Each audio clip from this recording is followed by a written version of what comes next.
Good evening, and welcome back to SL10 Tonight Presents Tales That Terrify, Episode 9. Tonight we continue our journey through the shadows with a story that explores one of the most unsettling ideas in supernatural fiction. What happens when love is forced upon someone who has spent their entire life rejecting it? Robert Hichens' How Love Came to Professor Guildea is a masterpiece of psychological horror.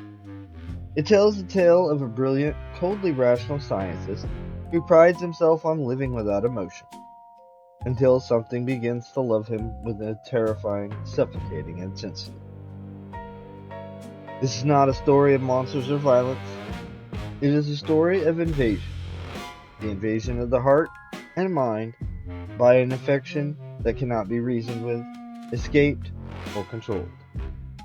So dim the lights and prepare yourself for a very different kind of haunting. Tonight, How Love Came to Professor Guildea. Dull people often wonder how it came about that Father Murchison and Professor Frederick Guildea were intimate friends. The one was all faith, the other all skepticism. The nature of the father was based on love. He viewed the world with an almost childlike tenderness above his long, black cassock, and his mild yet perfectly fearless blue eyes seemed always to be watching the goodness that exists in humanity, and rejoicing at what they saw. The professor, on the other hand, had a hard face like a hatchet, tipped with an aggressive black goatee beard. His eyes were quick, piercing, and irreverent. The lines about his small, thin-lipped mouth were almost cruel. His voice was harsh and dry, sometimes, when he grew energetic, almost soprano. It fired off words with a sharp and clipping utterance. His habitual manner was one of distrust and investigation.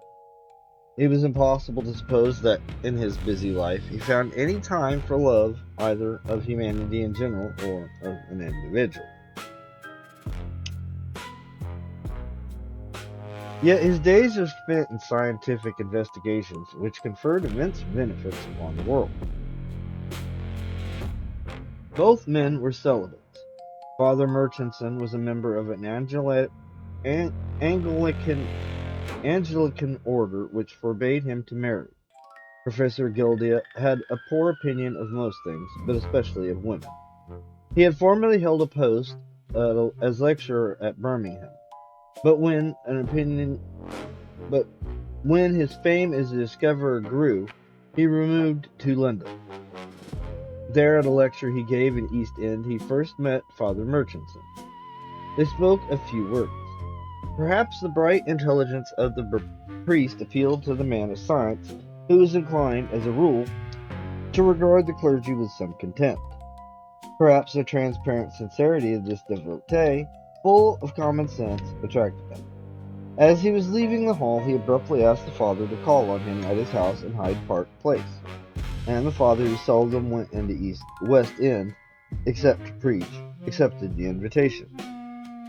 "When will you come?" said Guildea. He was folding up the blue paper on which his notes were written in a tiny, clear hand. The leaves rustled dryly in accompaniment to his sharp, dry voice. "On Sunday week I am preaching in the evening at St. Saviour's, not far off," said the father. "I don't go to church." "No?" said the father, without any accent of surprise or condemnation. "Come to supper afterwards?" "Thank you, I will." "What time will you come?" The father smiled. "As soon as I have finished my sermon. The service is at 6:30. "About 8 then, I suppose. Don't make the sermon too long. My number is Hyde Park Place is 100. Good night to you." He snapped an electric band around his papers and strode off without shaking hands. On the appointed Sunday, Father Murchison preached to a densely crowded congregation at St. Saviour's. The subject of his sermon was sympathy, and the comparative uselessness of man in the world unless he can learn to love his neighbor as himself. The sermon was rather long, and when the preacher, in his flowing black coat and his hard round hat, with a straight brim over which hung the ends of a black cord, made his way towards the professor's house, The hands of the illuminated clock disc at the marble arch pointed to 20 minutes past 8. Father hurried on, pushing his way through the crowd of standing soldiers, chattering women, and giggling street boys in their Sunday best. It was a warm April night, and when he reached number 100, Hyde Park Place, he found the professor bareheaded on his doorstep, gazing out towards the park railings and enjoying the soft, moist air in front of his lighted passage. "Ah, a long sermon," he explained. "Come in." "I fear it was," said the father, obeying the invitation. "I am that dangerous thing, an extempore preacher. More attractive to speak without notes, if you can do it. Hang your hat and coat. A cloak here. We'll have supper at once. This is the dining room." He opened the door on the right, and they entered a long, narrow room with a gold paper and a black ceiling, from which hung an electric lamp with a gold-colored shade. In the room stood a small oval table with covers laid for two.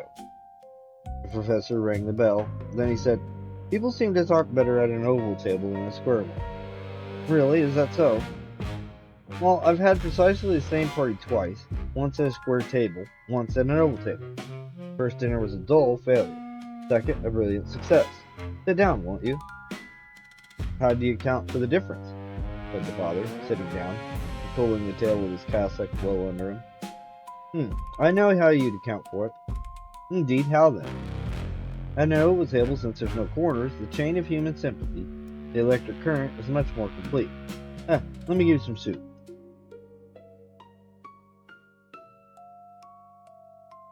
"Thank you." The father took it, and as he did so, he turned his beaming and blue eyes on his host, and he smiled. "What?" he said in his pleasant, light tenor voice. "You do go to church sometimes, then?" "Tonight is the first time for ages, and mind you, I was tremendously bored." The father still smiled, and his blue eyes gently twinkled. "Dear, dear," he said, "what a pity."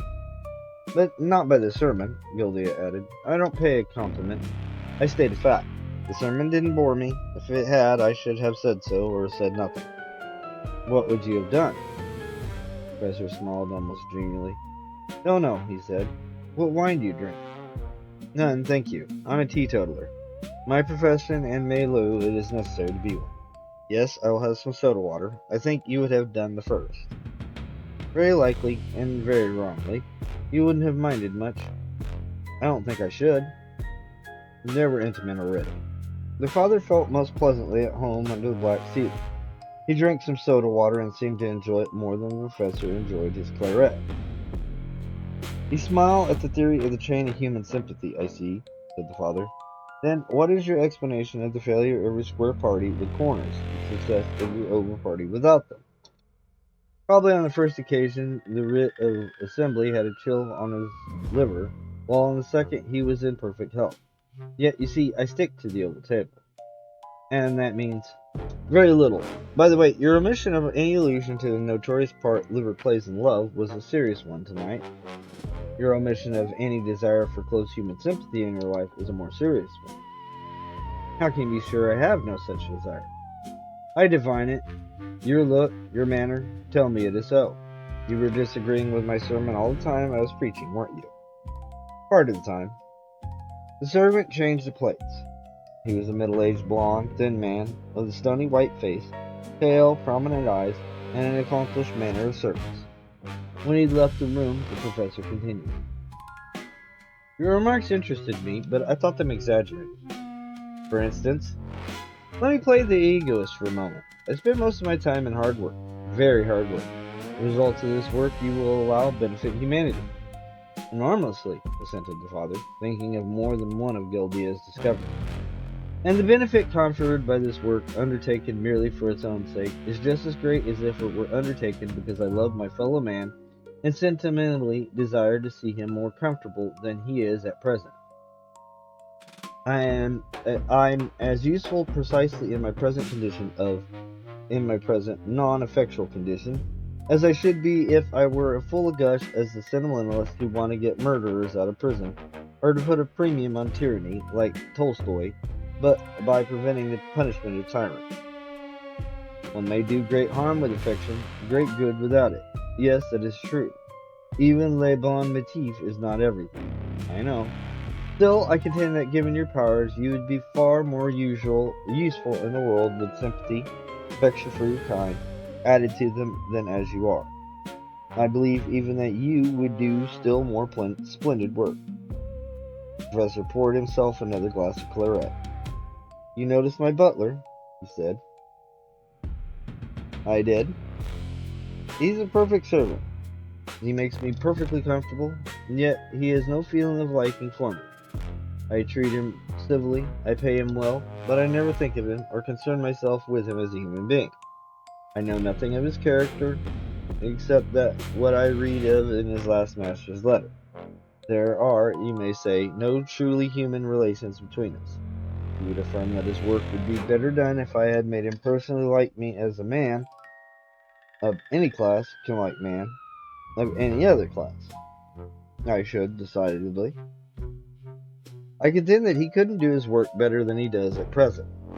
But, if any crisis occurred, what? Any crisis changing your condition. If you needed his help, not only as a man and a butler, but as a man and a brother, he'd fail you then, probably. You would never get from your servant that finest service which can only be prompted by an honest affection. You have finished? Quite. Let us go upstairs then. Yes, those are good prints. I picked them up in Birmingham when I was living there. This is my workroom. They came to a double room lined entirely with books and brilliantly, rather hardly, lit by electricity. The windows at one end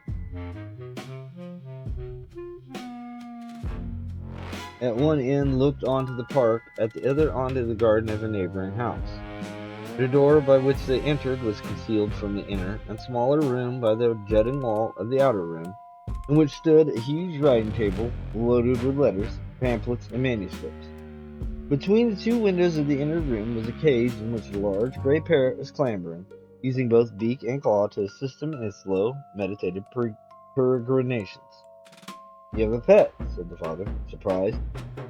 I possess a parrot, said the professor. I got him from a purpose when I made a study of the imitative powers of birds, and I have never gotten rid of him. A cigar? Thank you. They sat down. Father Merchant glanced at the parrot.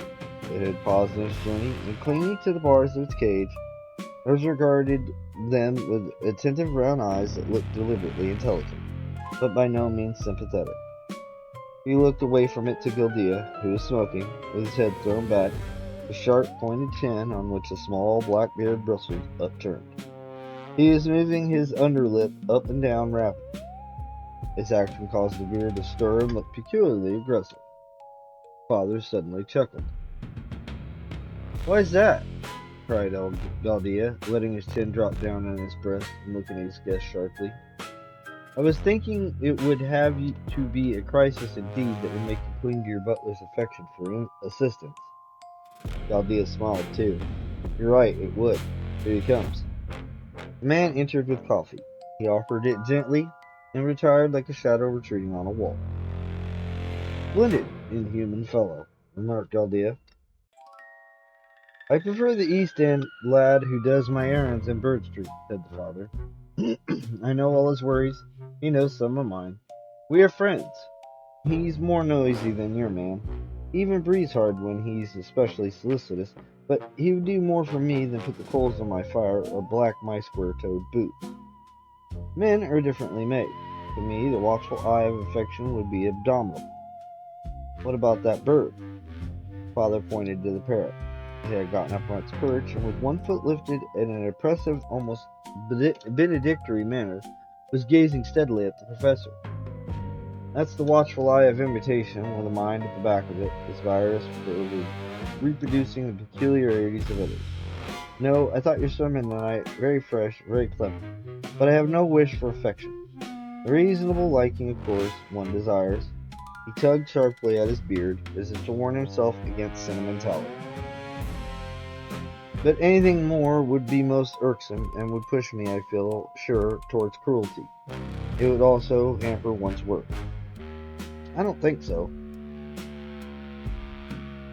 The sort of work I do, I shall continue to benefit the world without loving, and it will continue to accept the benefits without loving me. That's all as it should be. He drank his coffee, and then he added rather aggressively, I have neither time nor inclination for sentimentality. Guildea let Father Murchison out. He followed the father onto the doorstep and stood there for a moment. Father glanced across the damp road into the park. I see you got a gate just opposite you, said idly. Yes, I often slip across for a stroll to clear my brain. Good night to you. Come again someday. With pleasure. Good night. He strode away, leaving Guildea standing on the step. Father Murchison came many times again to number 100, Hyde Park Place. He had a feeling of liking for most men and women whom he knew, and of tenderness for all, whether he knew them or not, but he grew to have a special sentiment towards Guildea. Strangely enough, it was a sentiment of pity. He pitied this hard-working, eminently successful man of big brain and bold heart, who never seemed depressed, who never wanted assistance, who never complained of the twisted skein of life, or faltered in his progress along the way. The father pitied Guildea, in fact, because Guildea wanted so little. He told them so, for the intercourse of the two men from the beginning had been singularly frank. One evening when they were talking together, the father happened to speak of one of the oddities of life, the fact that those who do not want things often get them, while those who seek them vehemently are disappointed in their search. Then I ought to have affection poured upon me, said Guildea, smiling rather grimly, for I hate it. Perhaps someday you will. I hope not, most sincerely. Father Murchison said nothing for a moment. He was drawing together the ends of the broad band round his cassock. When he spoke, he seemed to be answering someone. Yes, that is my feeling. Pity. For whom? Said the professor. Then suddenly he understood. He did not say that he understood, but Father Murchison felt and saw that it was quite unnecessary to answer his friend's question. So Guildea, strangely enough, found himself closely acquainted with a man, his opposite in all ways, who pitied him. The fact that he did not mind this, and scarcely ever thought about it, shows perhaps as clearly as anything could the peculiar indifference of his nature. One autumn evening, a year and a half after Father Murchison and the professor had first met, the father called in Hyde Park Place and inquired of the blood and stony butler, his name was Pitting, whether his master was at home. Yes, sir, replied Pitting. Will you please come this way? He moved noiselessly up the rather narrow stairs, followed by the father, tenderly opened the library door, and in a soft, cold voice announced, Father Murchison. Guildea was sitting in an armchair before a small fire. His thin, long-fingered hands lay outstretched upon his knees. His head was sunk down on his chest. He appeared to be pondering deeply. Pitting very slightly raised his voice. Father Murchison to see you, sir, he repeated. The professor jumped up rather suddenly and turned sharply round as the father came in. Oh, it's you, is it? Glad to see you. Come to the fire. The father glanced at him and thought him looking unusually fatigued. You don't look well tonight, the father said. No? You must be working too hard. That lecture you're going to give in Paris is bothering you? Not a bit. It's all arranged. I could deliver it to you at this moment, verbatim. Well, sit down. The father did so, and Guildea sunk once more into his chair and stared hard into the fire without another word. He seemed to be thinking profoundly. The friend did not interrupt him, but quietly lit a pipe and began to smoke reflectively. The eyes of Guildea were fixed upon the fire.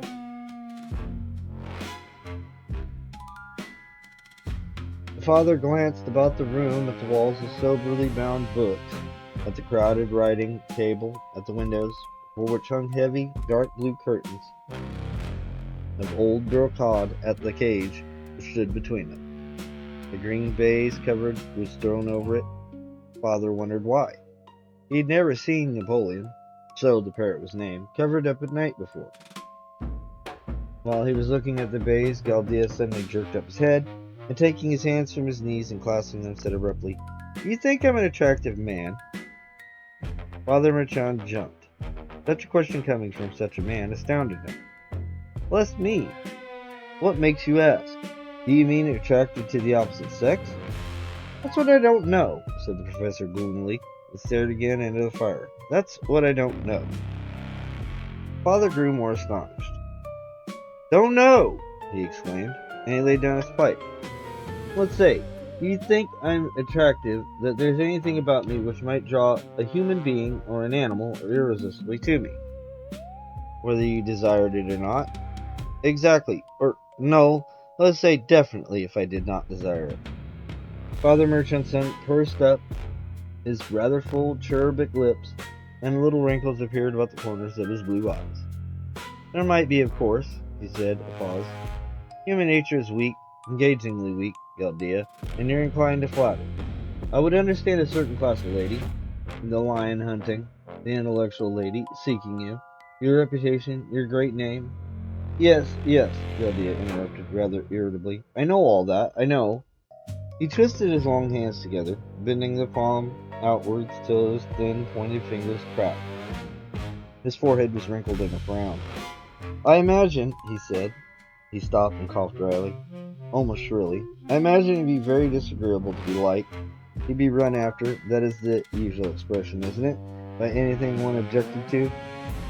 And now he half turned in his chair, crossed his legs once over the other, and looked at his guest with an unusual, almost piercing interrogation.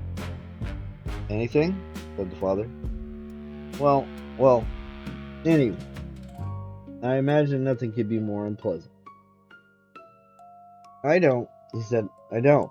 That's just it. That's the curious part of it, that He broke off deliberately, got up, and stretched. I'll have a pipe too, he said. He went over to the mantelpiece, got his pipe, filled it, and lighted it. As he held the match to the tobacco, bending forward with an inquiring expression, his eyes fell upon the green baize that covered Napoleon's cage. He threw the match in the grate and puffed at the pipe as he walked forward to the cage. When he reached it, he put out his hand, took hold of the baize, and began to pull it away. Then suddenly he pushed it back over the cage. No, he said, as if to himself. No. He returned rather hastily to the fire and threw himself once more into his armchair. You're wondering, he said to Father Murchison. So am I. I don't know at all what to make of it. I'll just tell you the facts, and you must tell me what you think of it. The night before last, after a day of hard work, but no harder than usual, I went to the front door to get a breath of fresh air. You know I often do that. Yes, I found you on the doorstep when I first came here. Just so. I didn't put on hat or coat. I just stood on the step as I was. My mind, I remember, was still full of my work. It was rather a dark night, not very dark. The hour was about 11, or a quarter past. I was staring at the park, and presently I found that my eyes were directed towards somebody who was sitting, back to me, on one of the benches. I saw the person, if it was a person, through the railings. If it was a person, said the father, what do you mean by that? Wait a minute. I said that because it was too dark for me to know. I merely saw some blackish object on the bench, rising into view above the level of the back of the seat. I couldn't say it was a man, woman, or child, but something there was, and I found that I was looking at it. One poor creature without a home, I suppose, said the father. I said that to myself. Still, I was taken with an extraordinary interest about this object. So great an interest that I got my hat and crossed the road to go into the park. As you know, there's an entrance almost opposite to my house. Well, Murchison, I crossed the road and passed through the gate and the railing. I went up to the seat and found that there was nothing on it. Were you looking at it as you walked? Part of the time, but I removed my eyes from it just as I passed through the gate, and because there's a road going on a little way off, and I turned for an instant in that direction. When I saw that the seat was vacant, I was seized by the almost absurd sensation of disappointment, almost of anger. I stopped and looked about me to see if anything was moving away, but I could see nothing. It was a cold night and misty, and there were few people about. Feeling, as I say, foolishly and unnaturally disappointed, I retraced my steps to this house. When I got here, I discovered that during my short absence I had left the hall door open, half open. Rather imprudent in London. Yes, I had no idea, of course, that I had done so till I got back. However, I was only 3 minutes or so. Yes, it was not likely that anybody had gone in. I suppose not. Was it? Why do you ask me that, Guildea? Well, well. Besides, if anyone had gone in on your return, you'd have caught him, surely. Guildea coughed again. The father, surprised, could not fail to recognize that he was nervous, and that his nervousness was affecting him physically. I must have caught cold that night, he said, as if he were reading his friend's thought and hastened to contradict it. Then he went on. I entered the hall, or fasted, rather. Paused again. His uneasiness was becoming very apparent. And you did catch somebody, said the father. Guildea cleared his throat. That's just it. Now we come to it. I'm not imaginative, as you know. You certainly are not. No, but hardly had I stepped into the passage before I felt certain that somebody had gotten into the house during my absence. I felt convinced of it, and not only that, I also felt convinced the intruder was the very person I had dimly seen upon the seat in the park. What do you say to that? I begin to think you are imaginative. Seems to me as if the person, the occupant of the seat, and I had simultaneously formed the project of interviewing each other, but had simultaneously set out to put that project into execution. I became so certain of this that I walked hastily upstairs into this room, expecting to find the visitor awaiting me, but there was no one. I then came down again and went into the dining room. No one. I was actually astonished. Isn't that odd?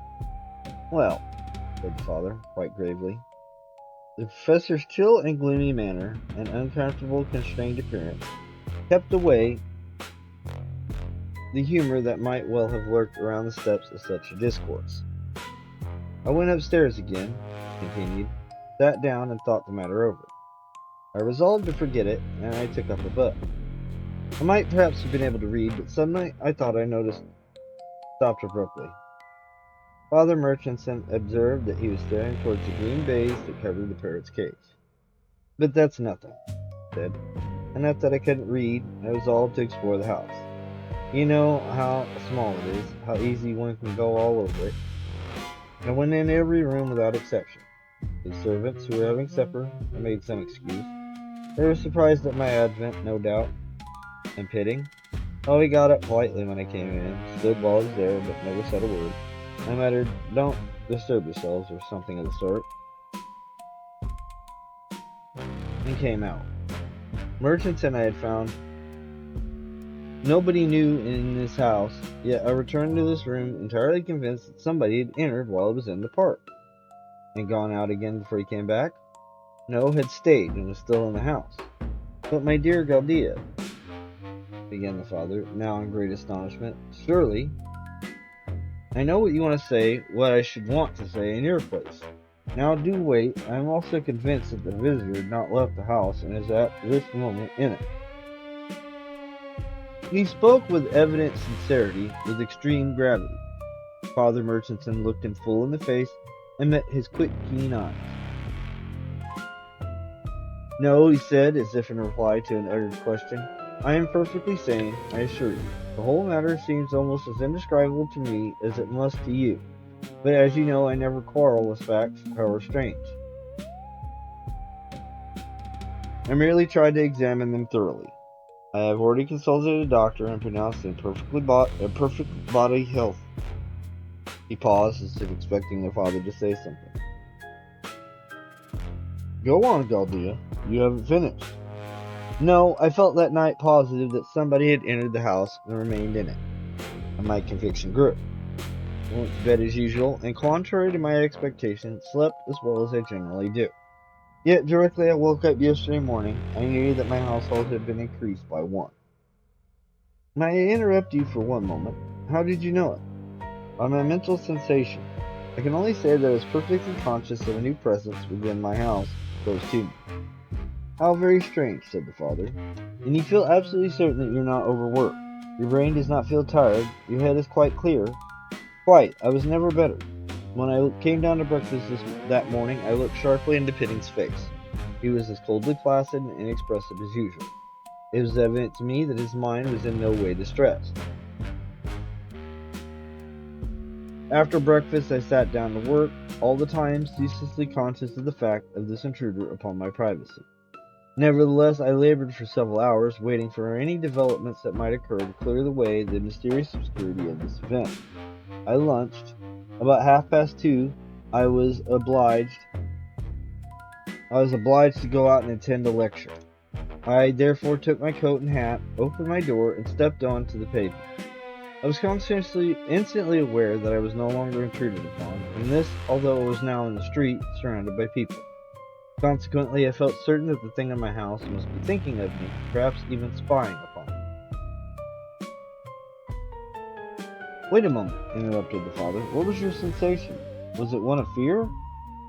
Oh dear no. I was entirely puzzled, as I am now, and keenly interested, but not in any way alarmed. I delivered my lecture with my usual ease and returned home in the evening. On entering the house again, I was perfectly conscious that the intruder was still there. Last night I dined alone and spent the hours after dinner in reading a scientific work in which I was deeply interested. While I read, however, I never for one moment lost the knowledge that some mind, very attentive to me, was within hail of mine. I will say more than this. The sensation constantly increased, and by the time I got up to go to bed, I had come to a very strange conclusion. What? What was it? That whoever or whatever had entered my house during my short absence in the park was more than interested in me. More than interested in me? Was fond or was becoming fond of me. Oh, exclaimed the father, now I understand why you asked me just now whether I thought there was anything about you that might draw a human being or animal irresistibly to you. Precisely. Since I came to this conclusion, Murchison, I will confess that my feeling of strong curiosity has become tinged with another feeling. Of fear? No, of dislike or irritation. No, not fear, not fear. As Guildea repeated unnecessarily this asseveration, he looked again towards the parrot's cage. What is there to be afraid of in such a matter? He added. I am not a child to tremble before bogies. In saying the last words, he raised his voice sharply, then he walked quickly to the cage, and with an abrupt movement pulled the baize covering from it. Napoleon was disclosed, apparently dozing upon his perch, with his head held slightly on one side.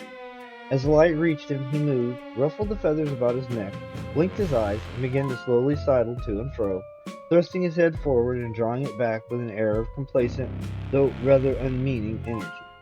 Guildea stood by the cage, looking at him closely, and indeed with an intention that was so intense as to be remarkable, almost unnatural. How absurd these birds are, he said at length, coming back to the fire. You have no more to tell me? Asked the father. No, I am still aware of the presence of something in my house. I am still conscious of its close attention to me. I am still irritated, seriously annoyed. I confess it by that attention. You say you were aware of the presence of something at this moment. At this moment? Yes. You mean in this room? With us? Now? I should say so. At any rate, quite near us. Again he glanced quickly, almost suspiciously, towards the cage of the parrot. The bird was sitting still on its perch now. Its head was bent down and cocked sideways, and it appeared to be listening attentively to something. That bird will have the intonations of my voice more correctly than ever by tomorrow morning, said the father, watching Guildea closely with his mild blue eyes, and it has always imitated me very cleverly. The professor started slightly. Yes, he said. Yes, no doubt. Well, what do you make of this affair? Nothing at all. It is absolutely inexplicable. I can speak quite frankly to you, I feel sure. Of course, that's why I have told you the whole thing. I think you must be overworked, overstrained, without knowing it. And that the doctor was mistaken when he said I was all right? Yes. Guildea knocked his pipe out against the chimney piece. It may be so, he said. I will not be so unreasonable as to deny the possibility, although I feel as well as I ever did in my life. What do you advise then? A week of complete rest away from London and good air. The usual prescription. I'll take it. I'll go tomorrow to Westgate and leave Napoleon to keep house in my absence. For some reason which he could not explain to himself, the pleasure which Father Murchison felt in hearing the first part of his friend's final remark was lessened, or was almost destroyed, by the last sentence. He walked towards the city that night deep in thought, remembering and carefully considering the first interview he had had with Guildea in the latter's house a year and a half before. On the following morning, Guildea left London. We control the horizontal. We control the vertical. SL tonight, Tales That Terrify returns. Please stand by. Looking for stories that'll keep you up at night? SL Tonight presents 3 terrifying collections straight from the vault. Tales That Terrify, on record, Tales from the Vault, and Papers from the Vault. Real horror, real chaos, real entertainment. Available now. Don't sleep on these, or you might not sleep at all. Buy my book! He's right, you know?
We control the horizontal. We control the vertical. SL Tonight, Tales That Terrify returns. Please stand by and prepare for the next terrifying tale.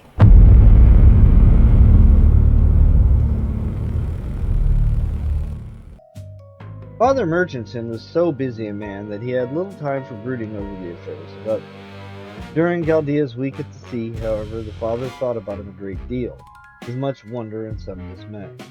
The dismay was soon banished, for the mild-eyed priest was quick to discern weakness in himself, quicker still to drive it forth as almost undesirable inmate of the soul. But the wonder remained. It was destined to a crescendo. Guildea had left London on a Thursday. On a Thursday he returned, having previously sent a note to Father Murchison to mention that he was leaving Westgate at a certain time. When his train ran into Victoria Station at 5 o'clock in the evening, he was surprised to see the cloaked figure of his friend standing upon the great platform behind a line of porters. "What, Murchison," he said, "you here? Have you seceded from your order that you are taking this holiday?" I shook hands. "No," said the father. "It happened that I had to be in this neighborhood today, visiting a sick person, so I thought I'd meet you. And see if I were still a sick person, eh?" The professor glanced at him kindly, but with a dry little laugh. "Are you?" replied the father gently, looking at him with interest. "No, I think not. You appear very well."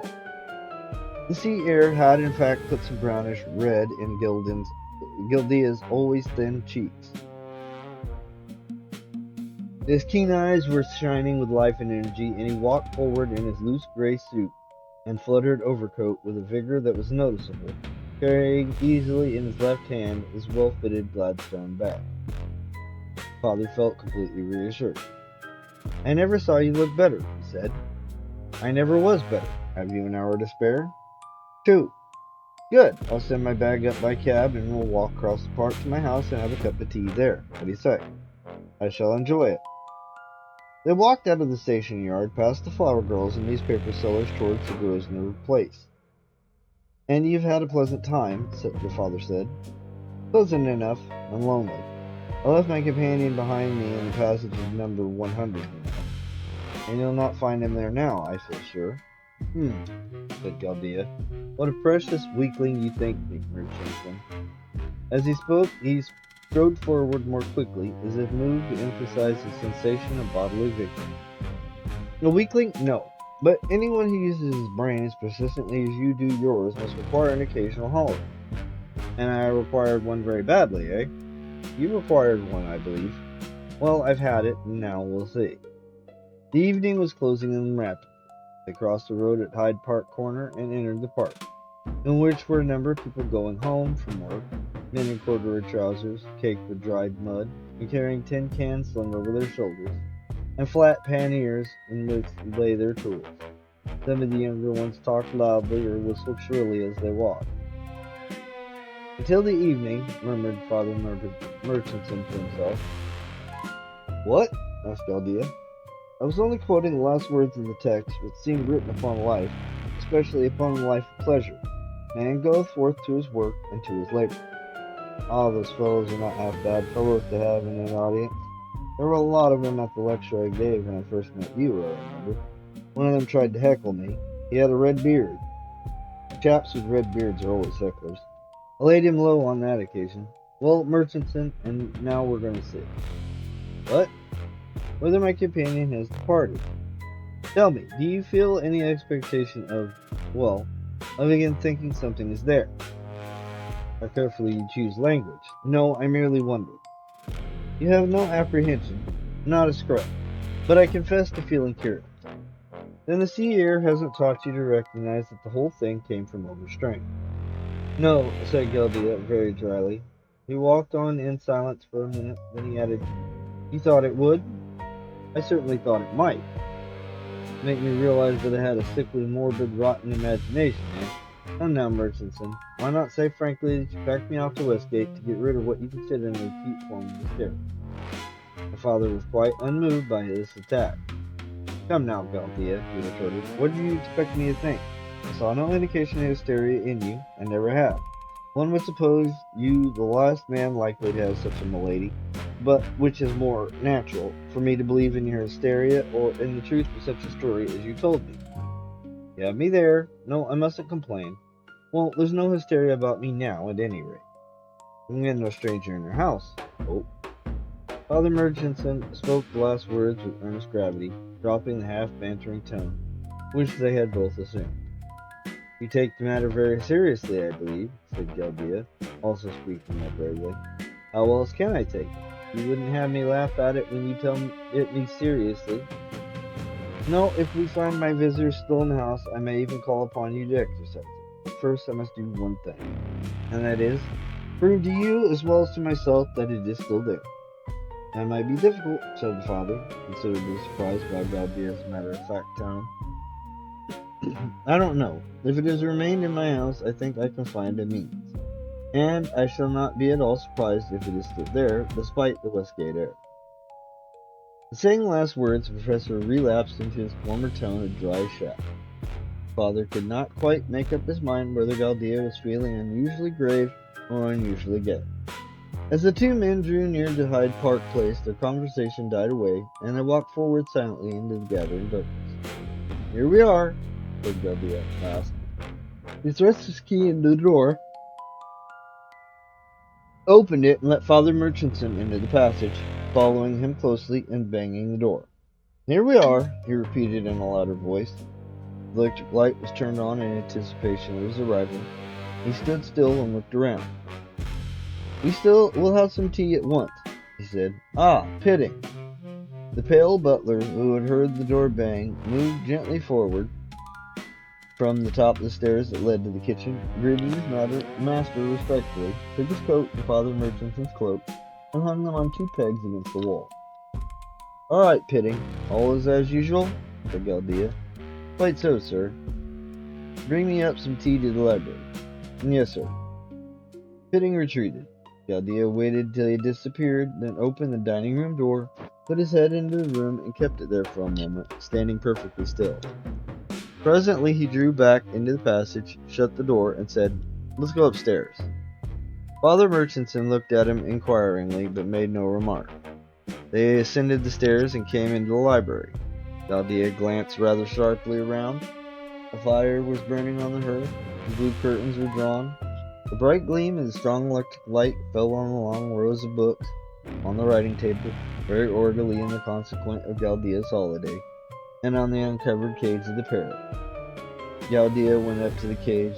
Napoleon was sitting humped up on his perch with his feathers ruffled. His long toes, which looked as if they were covered with crocodile skin, clung to the bar. His round and blinking eyes were filmy like old eyes. Guildea stared at the bird very hard, and then clucked with his tongue against his teeth. Napoleon shook himself, lifted one foot, extended his toes, sidled along the perch to the bars nearest to the professor, and thrust his head against it. Guildea scratched it with his forefinger 2 or 3 times, and still gazing attentively at the parrot. Then he returned to the fire just as Pitting entered with the tea tray. Father Murchison was already sitting in an armchair on one side of the fire. Guildea took another chair and began to pour out tea, as Pitting left the room, closing the door gently behind him. The father sipped his tea, found it hot, and set the cup down on the little table at his side. "You're fond of that parrot, aren't you?" he asked his friend. "Not particularly. It's interesting to study sometimes. The parrot mind and nature are peculiar." "How long have you had it?" "About 4 years. I nearly got rid of him just before I made your acquaintance. I'm very glad now I kept him." "Are you? Why is that?" "I shall probably tell you in a day or two." The father took his cup again. He did not press Guildea for an immediate explanation, but when they both finished their tea, he said, "Well, has sea and air had the desired effect?" "No," said Guildea. The father brushed some crumbs from the front of his cassock and sat up higher in his chair. "Your visitor is still here?" he asked, and his blue eyes became almost ungentle and piercing as he gazed at his friend. "Yes," answered Guildea calmly. "How do you know it? When did you know it? When you looked into the dining room just now?" "No, not until I came in this room. It welcomed me here." "Welcomed you? In what way?" "Simply by being here, by making me feel that it is here, and I might feel that a man was if I came into the room where it was dark." Spoke quietly, with perfect composure in his usual dry manner. "Very well," the father said. "I shall not try to contend against your sensation or to explain it away. Naturally, I am in amazement. So am I.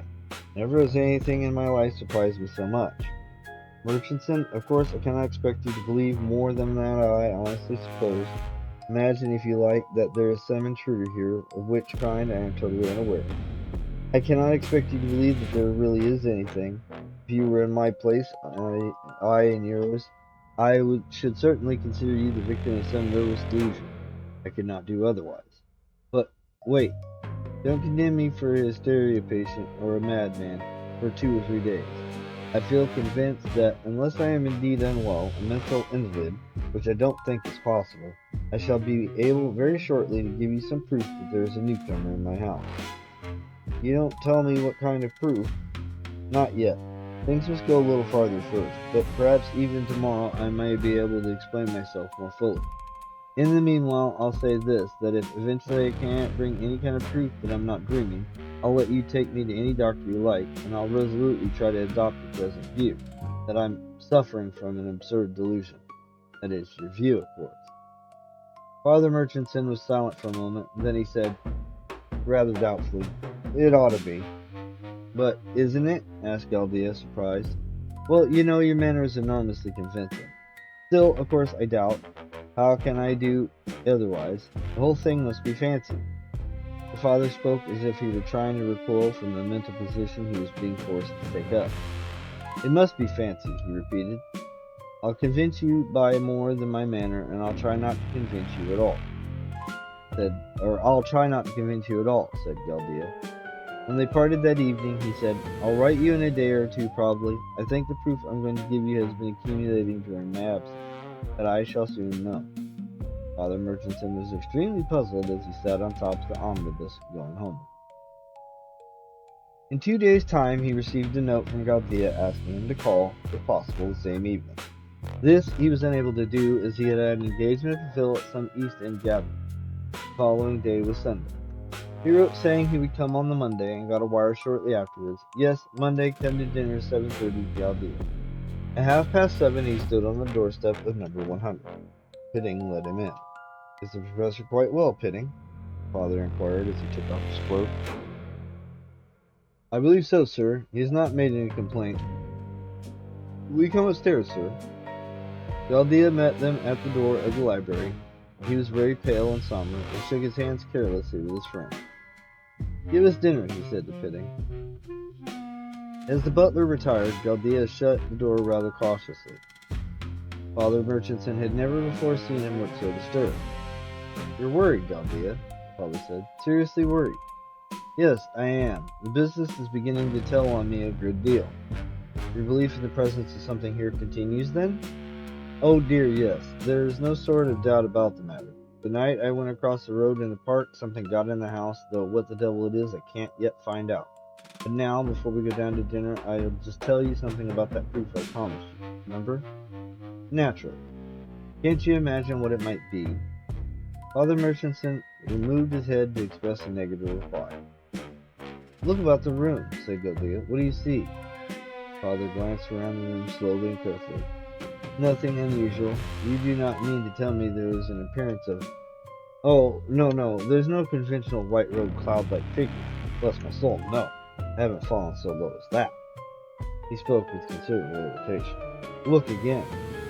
Father Murchison looked at him, turned in the direction of his fixed eyes, and saw the gray parrot clambering in its place, slowly and persistently. What? He said quickly. Will the proof come from there? The professor nodded. I believe so, he said. Now, let's go down to dinner. I want some food badly. They descended to the dining room. While they ate and Pitting was waiting upon them, the professor talked about birds, their habits, their curiosities, their fears, and their powers of imitation. He had evidently studied this subject with the thoroughness that was characteristic of him in all that he did. Parrots, he said presently, are extraordinarily observant. It is a pity that their means of reproducing what they see are so limited. If it were not so, I have little doubt that their echo of gesture would be as remarkable as their echo of voice often is. But hands are missing. Yes, they do many things with their heads, however. I once knew an old woman near Gordon on things. She was afflicted with palsy. She held her head perpetually sideways and trembled, moving from right to left. The sailor's son brought her home a parrot from one of his voyages. He used to reproduce the old woman's palsied movements of the head exactly. Those gray parrots are always on the watch. Guildea said the last sentence slowly and deliberately, glancing sharply over his wine at Father Murchison. And when he had spoken, a sudden light of comprehension dawned in the priest's mind. He opened his lips to make a swift remark. Guildea turned his bright eyes towards Pitting, who at the moment was tenderly bearing a cheese meringue from the lift that connected the dining room with the lower region. Father closed his lips again. But presently, when the butler had placed some apples on the table, had meticulously arranged the decanters, brushed away the crumbs and evaporated, said quickly, I begin to understand. You think Napoleon is aware of the intruder. I know it. He's been watching my visitant ever since the night of that visitant's arrival. Another flash of light came to the priest.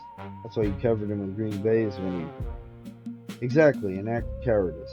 His behavior was beginning to grate upon my nerves. Guildea pursed up his thin lips and drew his brows down, giving to his face a sudden look of pain. But now I intend to follow his investigations, he added, straightening his features. The week I wasted at Westgate was not wasted by him in London, I can assure you. Have an apple. No, thank you. No, thank you. The father repeated the words without knowing that he did so. Guildea pushed away his laugh. Let us come upstairs then. No, thank you, reiterated the father. Eh? What am I saying? Exclaimed the father, getting up. I was thinking over this extraordinary affair. Oh, you're beginning to forget the hysteria theory. He walked out into the passage. You are very practical about the whole matter.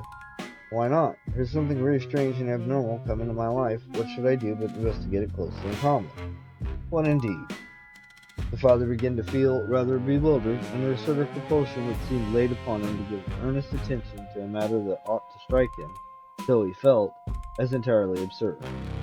When they came into the library, his eyes immediately turned, with profound curiosity, towards the parrot's cage. A slight smile curled the professor's lips. He recognized the effect he was producing upon his friend. Father sighed a smile. "Oh, I'm not won over yet," said in answer to it. "I know, perhaps you may be before the evening is over. Here comes the coffee. After we have drunk it, we'll proceed to our experiment. Leave the coffee pitting, and don't disturb us again." "No, sir." "I won't have it black tonight," said the father. "Plenty of milk, please. I don't want my nerves played upon." "Suppose we don't take coffee at all," said Guildea. "If we do, you may trot out the theory that we are not in a perfectly normal condition. I know you, Murchison, devout priest and devout skeptic." The father laughed and pushed away his cup. "Very well, then, no coffee. One cigarette and then to business." The gray blue smoke curled up. "What are we going to do?" said the father. He was sitting bolt upright as if ready for action. Indeed, there was no suggestion of repose in the attitudes of either of the men. "Hide ourselves and watch Napoleon. By the way, that reminds me." He got up, went to a corner of the room, picked up a piece of green baize and threw it over the cage. "I'll pull that off when we are hidden. And tell me first if you've had any manifestation of the supposed presence in the last few days." "Merely an increasing intense sensation of something here perpetually watching me, perpetually attending to all my doings." "Do you feel that it follows you about?" "Not always. It was in this room when you arrived. It's here now, and I feel, but in going down to dinner we seem to get away from it. The conclusion is that it remained here, but don't let us talk about it just now." They spoke of other things till their cigarettes were finished. Then, as they threw away the smoldering ash, Guildea said, "Now, Murchison, for the sake of this experiment, I suggest that we should conceal ourselves behind the curtains on either side of the cage, so that the bird's attention may not be drawn towards us and so distracted from that which we want to know more about. I will pull away the green baize when we are hidden. Keep perfectly still, watch the bird's proceedings, and tell me afterwards how you feel about them, how you explain them. Tread softly." The father obeyed, and they stole towards the curtains that fell before the two windows. The father concealed himself behind those on the left of the cage, the professor behind those on the right. The latter, as soon as they were hidden, stretched out his arm, drew the baize down from the cage, and let it fall on the floor. The parrot, which had evidently fallen asleep in the warm darkness, moved on its perch as the light shone upon it, ruffled the feathers round its throat, and lifted first one foot, then the other, turned its head round on its supple and apparently elastic neck, and diving its beak into the down upon its back, made some searching investigations with, as it seemed, a satisfactory result, for it soon lifted its head again, glanced around its cage, and began to address itself to a nut which had been fixed between the bars for its refreshment. With its curved beak it felt and tapped the nut, but first gently, then with severity. Finally it plucked the nut from the bars, seized it with its rough gray toes, and holding it down firmly on the perch, cracked it and pecked out its contents, scattering some on the floor of the cage, and letting the fractured shell fall on the china bath that was fixed against the bars.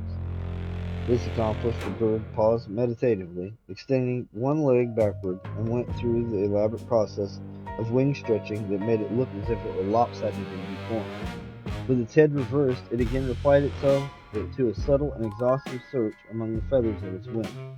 This time its investigation seemed interminable, and Father Murchison had time to realize the absurdity of the whole position, and to wonder why he had lent himself to it. Yet he did not find a sense of humor laughing at it. On the contrary, he was smitten by a sudden gust of horror. When he was talking to his friend and watching him, the professor's manner, generally so calm, even so prosaic, vouched for the truth of his story and the well-adjusted balance of his mind. But when he was hidden, this was not so, and Father Murchison, standing behind his curtain, with his eyes upon the unconcerning Napoleon, began to whisper to himself the word madness, with a quickening sensation of pity and of dread. The parrot sharply contracted one wing, ruffled the feathers around its throat again, then extended its other leg backwards, and proceeded to cleaning of its other leg. In the still room, the dry sound of the feathers being spread was distinctly audible. Father Murchison saw the blue curtains behind which Guildea stood tremble slightly, as if a breath of wind had come through the window they shrouded. The clock in the far room chimed, and a coal dropped into the grate, making a noise like dead leaves stirring abruptly on hard ground. And again a gust of pity and dread swept over the father. It seemed to him that he had behaved very foolishly, if not wrongly, in encouraging what must surely be the strange dementia of his friend. He ought to have declined to lend himself to a proceeding that, ludicrously, even childish in itself, might be well dangerous in the encouragement it gave to the deceased expectation. Napoleon's protruding leg, extended wing, and twisted neck, his busy and unconscious devotion to the arrangement of his person, his evident sensation of complete loneliness, most comfortable solitude, brought home with vehemence to the father the undignified buffoonery of his conduct, the more piteous buffoonery of his friend. He seized the curtains with his hand and was about to thrust them aside and issue forth. An abrupt movement of the parrot stopped him. The bird, as if sharply attracted by something, paused in its pecking, and with its head still bent backwards and twisted sideways on its neck, seemed to listen intently. Its round eye looked glistening and strained, like the eye of a disturbed pigeon. Contracting its wing, it lifted its head and sat for a moment erect on its perch, shifting its feet mechanically up and down, as if dawning excitement produced in it an uncontrollable desire of movement. Then it thrust its head forward in the direction of the further room and remained perfectly still. Its attitude so strongly suggested the concentration of its attention on something immediately before it that Father Murchison instinctively stared about the room, half expecting to see Pitting advance softly, having entered through the hidden door. But he did not come, and there was no sound in the chamber. Nevertheless, the parrot was obviously getting excited and increasingly attentive. It bent its head lower and lower, stretching out its neck until, almost falling from the perch, it half extended its wings, raising them slightly from its back, as if about to take flight, and fluttering them rapidly up and down. It continued this fluttering movement for what seemed to do the father an immense time. At length, raising its wings as far as possible, it dropped them slowly and deliberately down to its back, caught hold of the edge of its bath with its beak, hoisted itself onto the floor of the cage, wallowed to the bars, thrust its head against them, and stood quite still in the exact attitude it always assumed when its head was being scratched by the professor. So complete was the suggestion of this delight conveyed by the bird, that Father Murchison felt as if he saw a white finger gently push among the soft feathers of its head, and he was seized by a most strong conviction that something, unseen by him but seen and welcomed by Napoleon, stood immediately before the cage. The parrot presently withdrew its head as if the coaxing finger had been lifted from it, and its pronouncing air of acute physical enjoyment faded into one of marked attention and alert curiosity. Pulling itself up by the bars, it climbed again upon its perch, sidled to the left of the cage, and began apparently to watch something with profound interest. It bowed its head oddly, paused for a moment, and then bowed its head again. Father Murchison found himself conceiving, from his elaborate movement of the head, a distinct idea of a personality. The bird's proceedings suggested extreme sentimentality combined with that sort of weak determination which is often most persistent. Such weak determination is a very common attribute to persons who are partially idiotic. Father Murchison was moved to think of these poor creatures who will often, so strangely and unreasonably, tax themselves with persistence to those who love them least.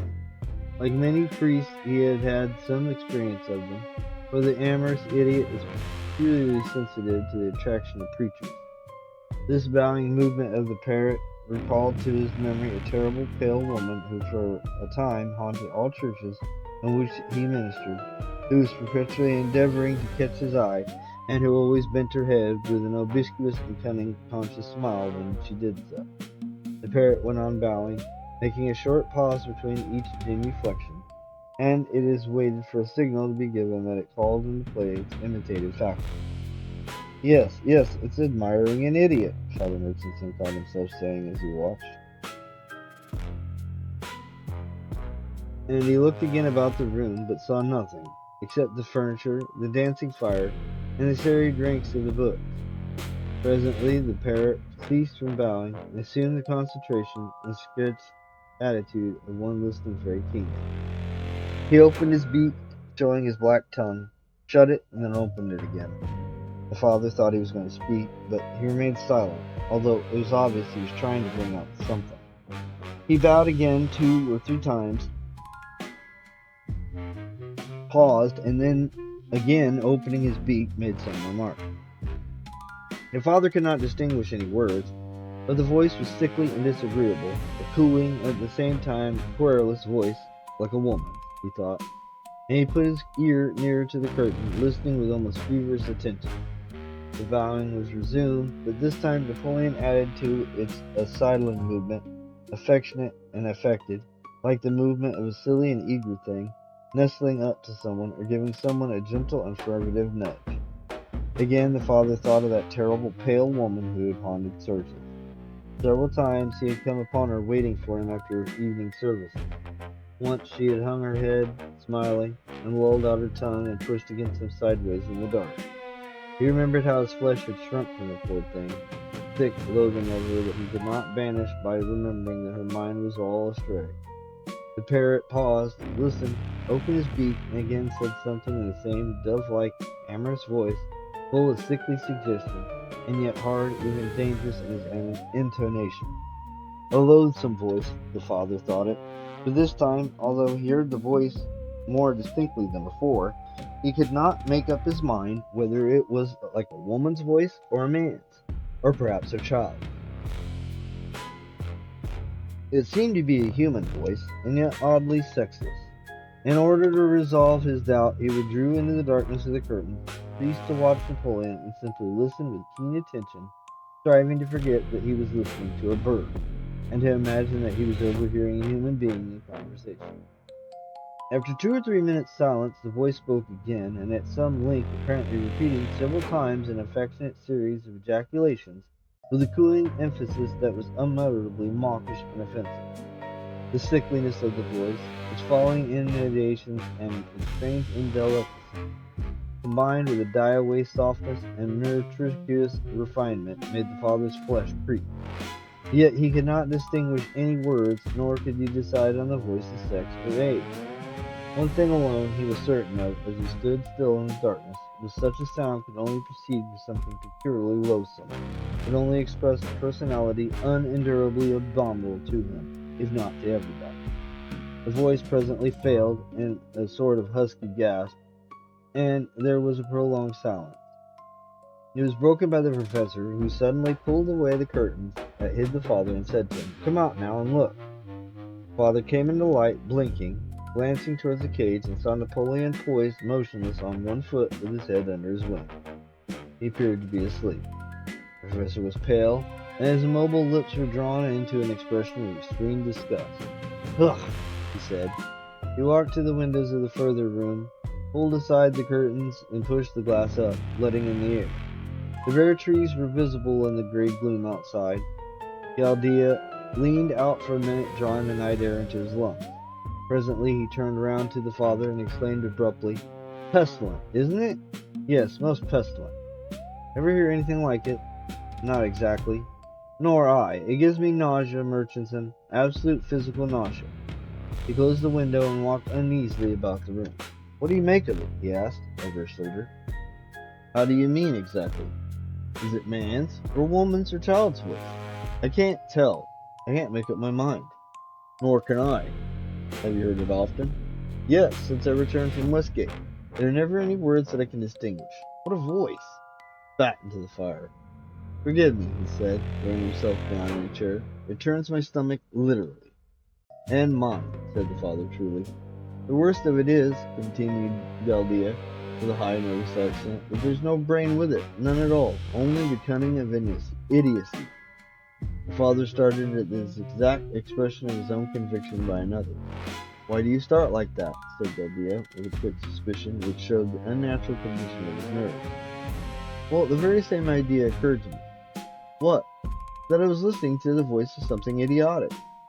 "Ah, that's the devil of it, you know, to a man like me. I could fight against brain, but this—" He sprang up again, poked the fire violently, then stood on the hearth rug with his back to it, and his hands thrust into the high pockets of his trousers. "That's the voice of the thing that's gotten into my house. Pleasant, isn't it?" And now there was really horror in his eyes and his voice. "I must get it out," he exclaimed. "I must get it out. But how?" He tugged at his short black beard with a quivering hand. "How?" he continued. "For what is it? Where is it? You feel it's here, now?" Undoubtedly, but I couldn't tell you in what part of the room. He stared about, glancing rapidly at everything. Then you consider yourself haunted, said Father Murchison. He, too, was much moved and disturbed, although he was not conscious of the presence of anything near them in the room. I have never believed in any nonsense of that kind, as you know, Guildea answered. I simply state a fact which I cannot understand and which is beginning to be very painful to me. There's something here. For whereas most so-called hauntings have been described to me as inimical, what I am conscious of is that I am admired, loved, desired. This is distinctly horrible to me, Murchison. Distinctly horrible. Father Murchison suddenly remembered the first evening he had spent with Guildea, and the latter's expression almost of disgust at the idea of receiving warm affection from anyone. In the light of that long-ago conversation, the present event seemed supremely strange, and almost like a punishment for an offense committed by the professor and But looking up at his friend's twitching face, Father resolved not to be caught in the net of its hideous belief. There can be nothing here, he said. It's impossible. What does that bird imitate, then? The voice of someone who has been here. Within the last week, then, for it never spoke like that before. In mind, I noticed that it was watching and striving to imitate something before I went away, since the night that I went into the park, only since then. Somebody with a voice like that must have been here while you were away, Father Murchison repeated, with a gentle obstinacy. I'll soon find out. Guildea pressed the bell. Pitting stole in almost immediately. Pitting, said the professor, speaking in a high, sharp voice, did anyone come into this room during my absence at sea? Certainly not, sir, except the maids and me, sir. Not a soul, you are certain? Perfectly certain, sir. The cold voice of the butler sounded surprised, almost resentful. The professor flung out his hand towards the cage. Has the bird been in here the whole time? Yes, sir. He was not moved, taken elsewhere, even for a moment. Pitting's pale face began to look almost expressive, and his lips were pursed. Certainly not, sir. Thank you, that will do. The butler retired, moving with a sort of ostentatious rectitude. Then he had reached the door and was just going out. His master called, Wait a minute, Pitting. The butler paused. Guildea bit his lips, tugged at his beard uneasily 2 or 3 times, and then said, Have you noticed the parrot talking lately in a very peculiar, very disagreeable voice? Yes, sir. A soft voice like, sir. Ha! Since when? Since you went away, sir. He's always at it. Exactly. Well, what did you think of it? Beg pardon, sir. What do you think about his talking in this voice? Oh, that's only his play, sir. I see, that's all, Pitting. The butler disappeared and closed the door noiselessly behind him.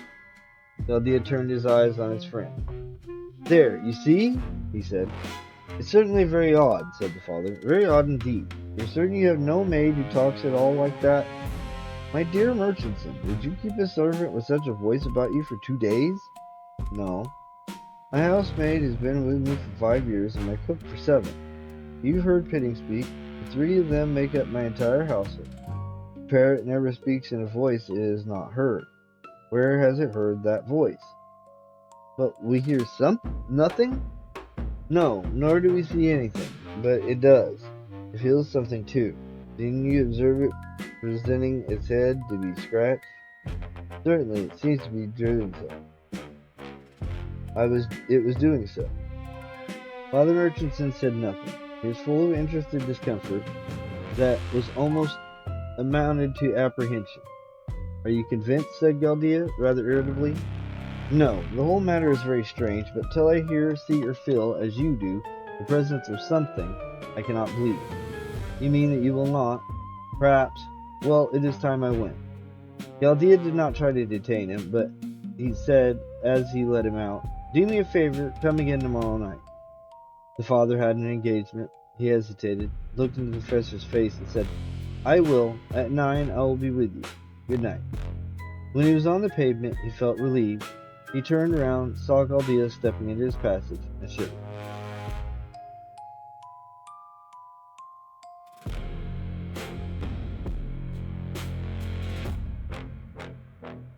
On the following evening, when he called in Hyde Park Place, the door was opened by the housemaid, and Father Murchison mounted the stairs, wondering what had become of Pitting.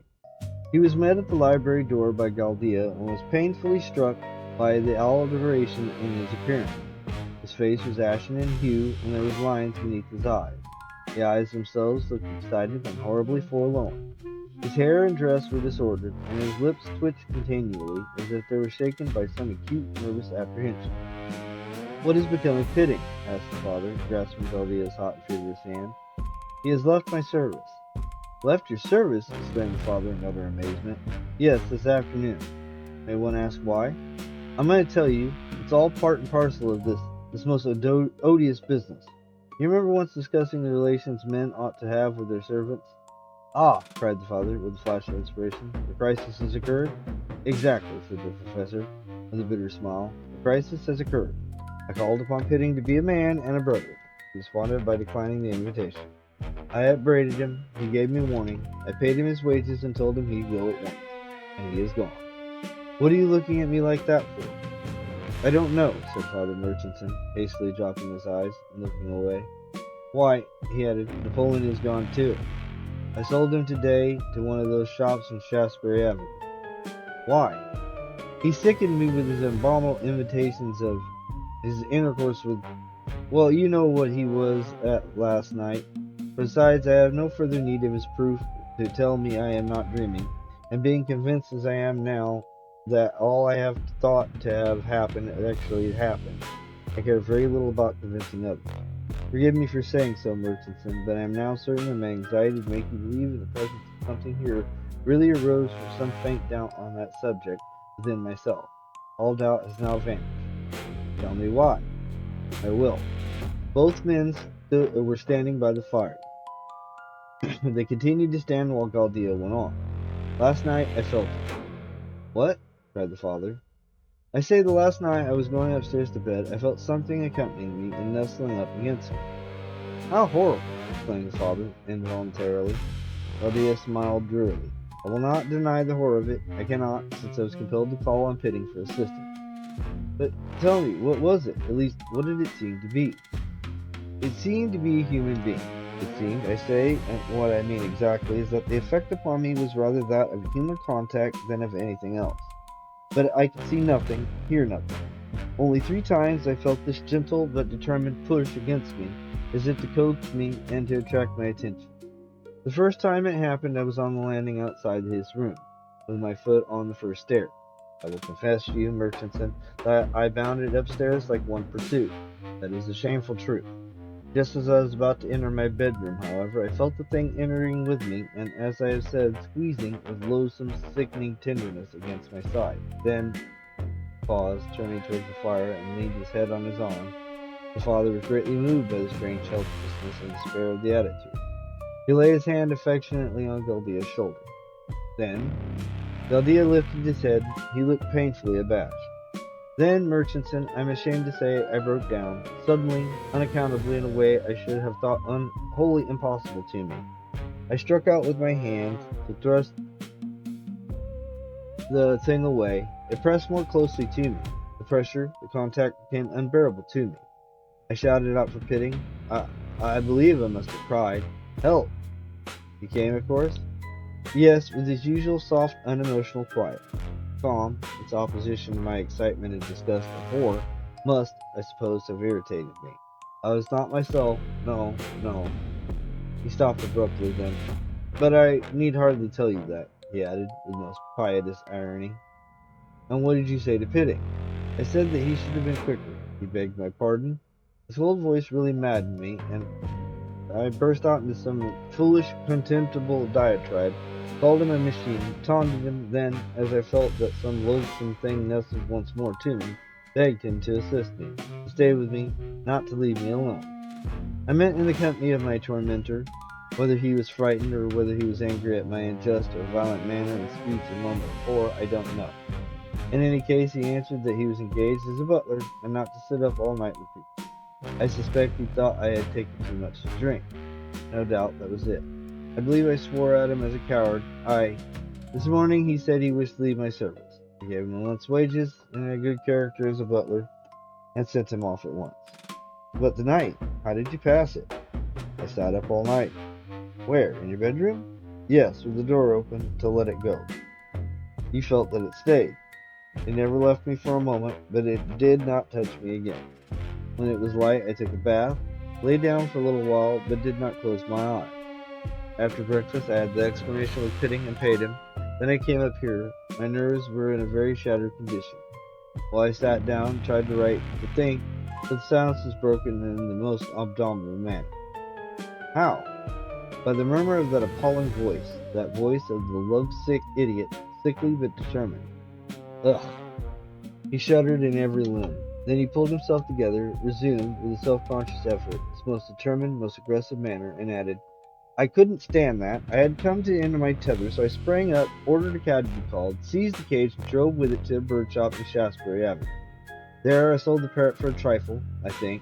Murchison, that I must be nearly mad then, for as I came out the wretched stopped and stood for an instant on the pavement among the cages of rabbits, guinea pigs, and puppy dogs. I laughed aloud. I felt as if a load were lifted from my shoulders, as if in selling that voice I had sold the cursed thing that tormented me. But when I got back to the house, it was here. It's here now. I suppose it will always be here. He shuffled his feet on the rug in front of the fire.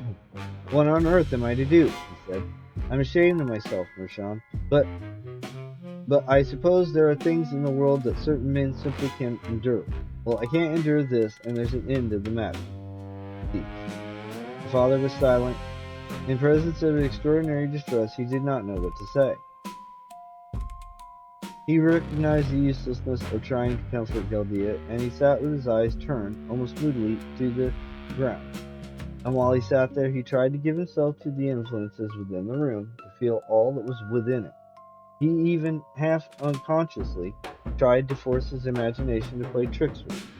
But he remained totally unaware of any third person with him.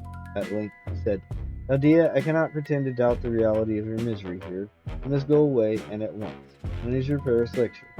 Next week, and 9 days from now. Go to Paris tomorrow, then. You say you've never had any consciousness that this thing pursued you beyond your own front door? Never hitherto. Go tomorrow morning. Stay away till after your lecture, and then let us see if the affair is at an end. Hope, my dear friend, hope. He stood up. Now he clasped the professor's hand. See all your friends in Paris. Seek distractions.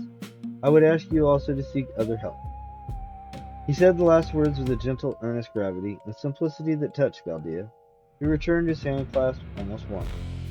I'll go, he said.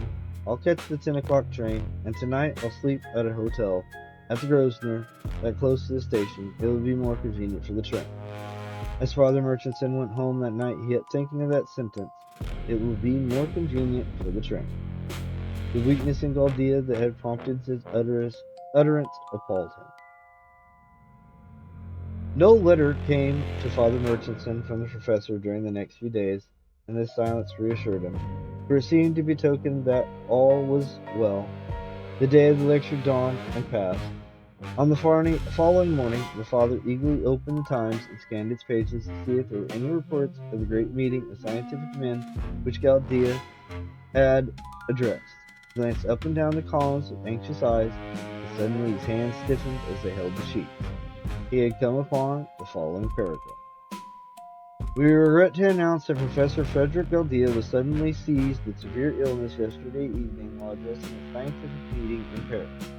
It was observed that he looked very pale and nervous when he rose to his feet.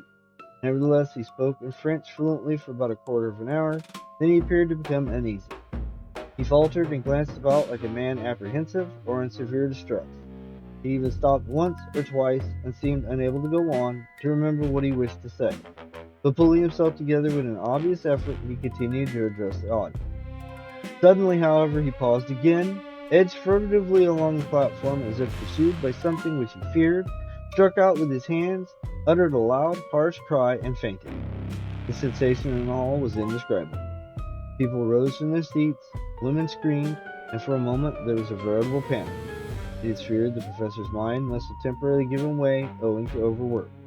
We understand that he will return to England as soon as possible, and we sincerely hope that necessary rest and quiet will soon have the desired effect and that he will be completely restored to health and enabled to prosecute further the investigations which have already so benefited the world. The father dropped the paper, hurried out into Bird Street, and sent a wire of inquiry to Paris, and received the same day the following reply: "Returning tomorrow, please call evening Guildea." On that evening the father called in Hyde Park Place, was at once admitted, and found Guildea sitting by the fire in the library, ghastly pale, with a heavy rug over his knees. He looked like a man emaciated by a long and severe illness, and in his wide open eyes there was an expression of fixed fear. The father started at the sight of him, and could scarcely refrain from crying out. He was beginning to express his sympathy when Guildea stopped him with a trembling gesture. "I know all that.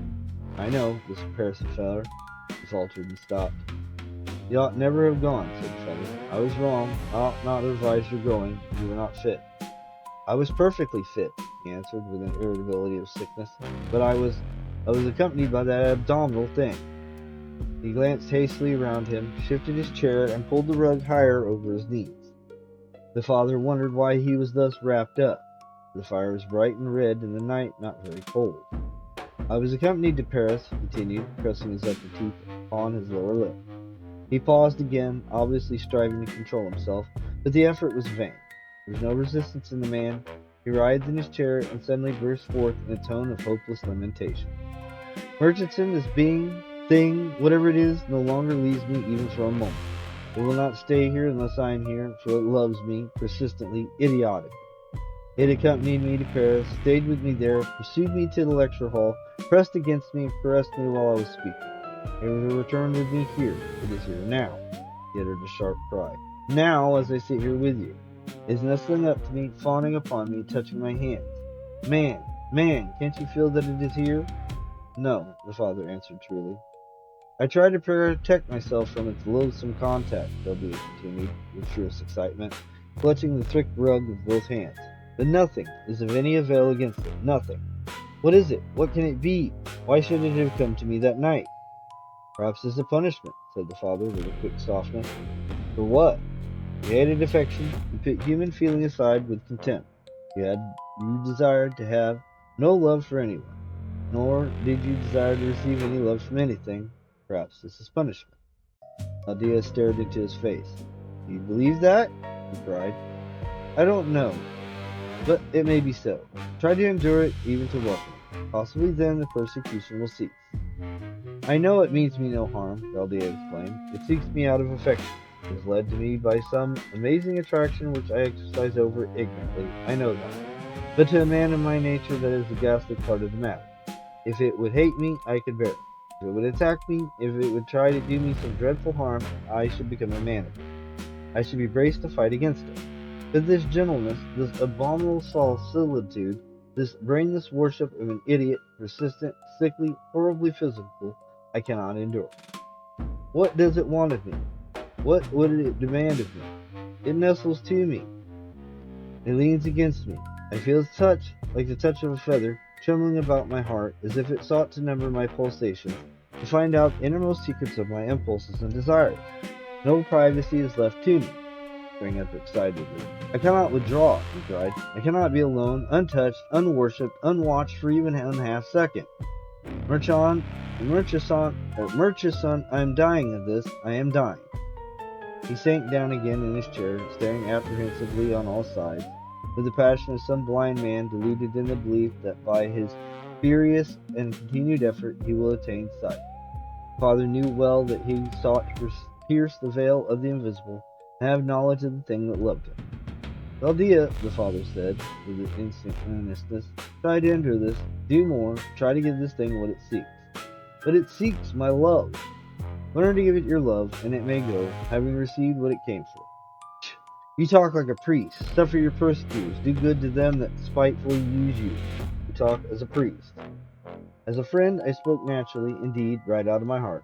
The idea suddenly came to me that all this, truth or seeming, it doesn't matter which, may be some strange form of lesson. I have had lessons, painful ones. I shall have many more. If you could welcome—" I can't! Guildea cried fiercely. "Hatred! I can give it that! Always that! Nothing but that! Hatred! He raised his voice, glaring into the emptiness of the room, and repeated, "Hatred!" As he spoke, the waxen pallor of his cheeks increased until he looked like a corpse with living eyes. The father feared that he was going to collapse and faint, but suddenly he raised himself upon his chair and said in a high and keen voice, full of suppressed excitement, "Murchison! Murchison!" "Yes, what is it?" An amazing ecstasy shone in Guildea's eyes. "It wants to leave me," he cried. "It wants to go. Don't lose a moment. Let it out. The window! The window!" The father, wondering, went to the near window, drew aside the curtains, and pushed it open. The branches of the trees in the garden creaked dryly in the light wind. Guildea leaned forward on the arms of his chair. There was silence for a moment.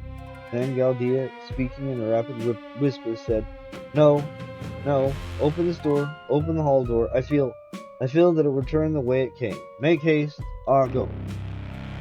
Father obeyed, to soothe him, hurried to the door and opened it wide. Then he glanced back to Guildea. He was standing up, bent forward. His eyes were glaring with eager expectation, and as the father turned, he made a furious gesture towards the passage with his thin hands. The father hastened out and down the stairs. As he descended in the twilight, he fancied he heard a slight cry from the room behind him, but he did not pause. He flung the hall door open, standing back against the wall. After waiting a moment to satisfy Guildea, he was about to close the door again, and had his hand on it, when he was attracted irresistibly to look forth towards the park. The night was lit by a young moon, and gazing through the railings, his eyes fell upon a bench beyond them. Upon the bench something was sitting, huddling together very strangely. The father remembered instantly Guildea's description of that former night, that night of the Advent, and a sensation of horror-stricken curiosity stole through him. Was there then really something that had indeed come to the professor, and had it finished its work, fulfilling its desire, and gone back to its former existence? The father hesitated a moment in the doorway. Then he stepped out resolutely and crossed the road, keeping his eyes fixed upon this black or dark object that leaned so strangely upon the bench. He could not tell yet what it was like, but he fancied it was unlike anything with which his eyes were acquainted.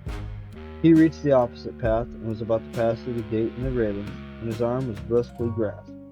He started, turned around, and saw a policeman eyeing him suspiciously. "What are you up to?" said the policeman. The father was suddenly aware that he had no hat upon his head, and that his appearance, as he stole forward in his cassock, with his eyes intently fixed upon the bench in the park, was probably unusual enough to excite suspicion. "It's all right, policeman," he answered quickly, thrusting some money into the constable's hand. Then, breaking from him, the father hurried toward the bench, bitterly vexed at the interruption. When he reached it, nothing was there.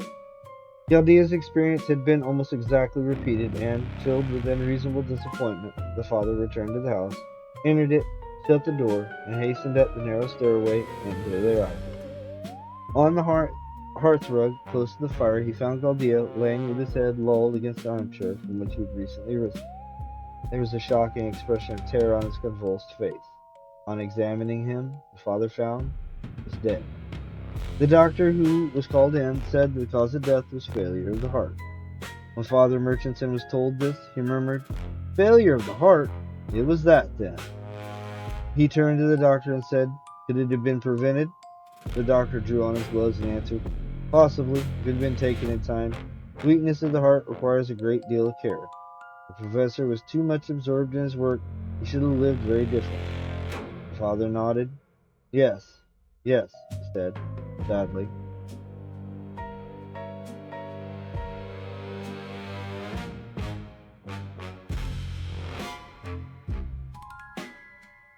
And so another forbidden tale draws to its unsettling close. Robert Hichens' How Love Came to Professor Guildea is a quietly devastating story. It doesn't rely on jump scares or gore. Instead, it asks deeply, what's the uncomfortable question? What happens when the very thing most people crave, to be loved, arrives in a form so unwanted, so invasive, and so inescapable that it destroys the person it claims to love? Professor Guildea spent his life building walls against emotion. In the end, those walls could not protect him from a love that would not be refused. If tonight's tale left you thinking about the weight of unwanted affection, emotional boundaries, or the quiet terrors that can live inside a house or mind, I'd love to hear your thoughts in the comments. I read every one. Thank you for spending this time with us here on SL Tonight. I'll see you again soon for the next chapter in Series 3 of Tales That Terrify, which will be...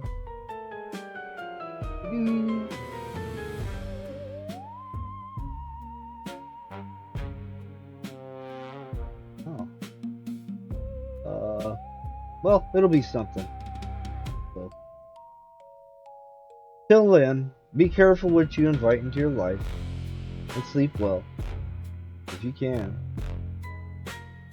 Good night.